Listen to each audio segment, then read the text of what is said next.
Bonjour. Bonjour. Donc, il vient de sortir les résultats d'une expertise pilotée par l'ANSES dans le domaine de la silice cristalline, qui est une nuisance fréquemment rencontrée dans le bâtiment.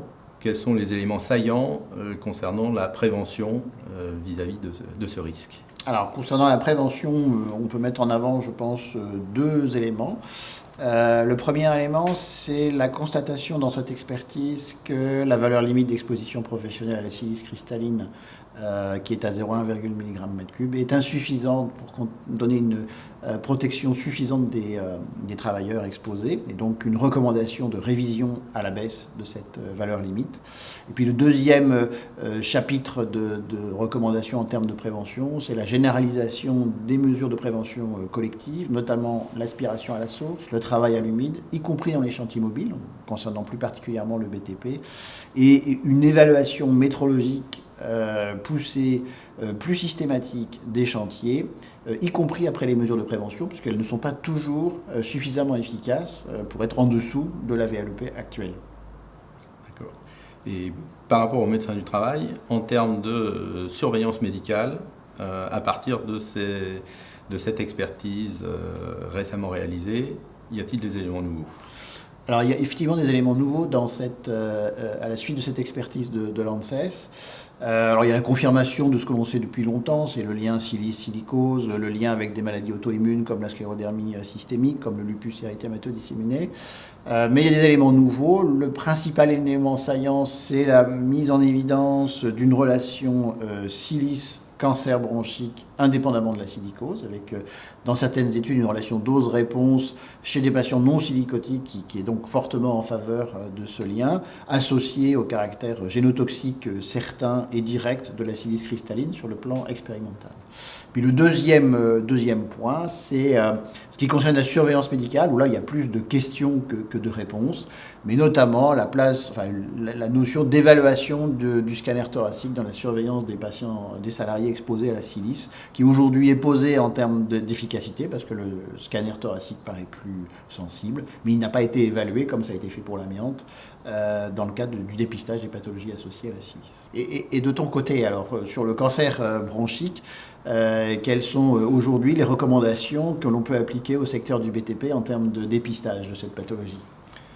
Alors, le secteur du bâtiment est concerné par plusieurs agents cancérogènes qui peuvent être rencontrés. Donc, c'est vrai que c'est un secteur d'activité très concerné par cette thématique. Depuis l'étude nord-américaine publiée en 2011, de nombreux organismes internationaux ont milité pour proposer du dépistage du cancer du poumon chez des populations de fumeurs. Dans le domaine des cancérogènes professionnels, à l'heure actuelle, on en est au stade où une expérimentation a été proposée de manière à évaluer la faisabilité de ce dépistage, son acceptabilité. Et à l'heure actuelle, l'urgence consiste à, d'une part, recenser les expositions, les quantifier et en assurer la traçabilité dans les dossiers médicaux pour le médecin du travail. En revanche, en dehors des départements dans lesquels une expérimentation devrait être menée à relativement court terme, qui est soutenue par l'Institut national du cancer, il n'est pas recommandé de proposer de scanner en dépistage du cancer du poumon en 2019. Bien entendu, il convient de ne pas se focaliser exclusivement sur les cancérogènes d'origine professionnelle. Si le sujet rencontré est par ailleurs fumeur, il faut tout mettre en œuvre pour essayer d'obtenir un sevrage tabagique, étant donné qu'il y a une synergie tabagisme-cancérogène professionnel. Et du coup, concernant l'amiante, est-ce que ces nouvelles recommandations, en tout cas cette expérimentation, modifient la donne pour le secteur du BTP? Dans l'immédiat, ça ne modifie en aucune manière les conclusions de la commission d'audition de 2010 qui avait préconisé de pratiquer des examens scanners, mais avec une périodicité beaucoup plus large, puisqu'elle est tous les 5 à 10 ans, après un temps de latence suffisant après le début de l'exposition.